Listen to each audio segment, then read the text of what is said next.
السلام علیکم۔ شیخ سعدی رحمۃ اللہ علیہ سے کسی نے پوچھا کون سی عورت بہتر ہے، پاک دامن یا پھر حسین عورت؟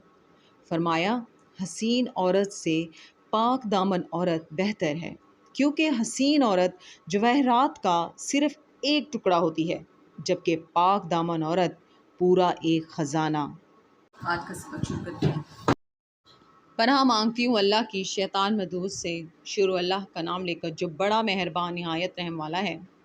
جو لوگ کافر ہیں اپنا مال خرچ کرتے ہیں کہ لوگوں کو اللہ کے رستے سے روکیں، سو ابھی اور خرچ کریں گے، مگر آخر وہ خرچ کرنا ان کے لیے موجب افسوس ہوگا اور وہ مغلوب ہو جائیں گے، اور کافر لوگ دوزخ کی طرف ہانکے جائیں گے، تاکہ اللہ پاک سے ناپاک کو الگ کر دے اور ناپاک کو ایک دوسرے پر رکھ کر ایک ڈھیر بنا دے، پھر اس کو دوزخ میں ڈال دے۔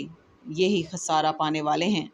اے پیغمبر، کفار سے کہہ دو کہ اگر وہ اپنے افعال سے باز آ جائیں تو جو ہو چکا وہ انہیں معاف کر دیا جائے گا، اور اگر پھر وہی حرکات کرنے لگیں گے تو اگلے لوگوں کا جو طریق جاری ہو چکا ہے وہی ان کے حق میں برتا جائے گا، اور ان لوگوں سے لڑتے رہو یہاں تک کہ فتنہ یعنی کفر کا فساد باقی نہ رہے اور دین سب اللہ ہی کا ہو جائے، اور اگر باز آ جائیں تو اللہ ان کے کاموں کو دیکھ رہا ہے، اور اگر روگردانی کریں تو جان رکھو کہ اللہ تمہارا حمایتی ہے، اور وہ خوب حمایتی اور خوب مددگار ہے۔ صدق اللہ العظیم۔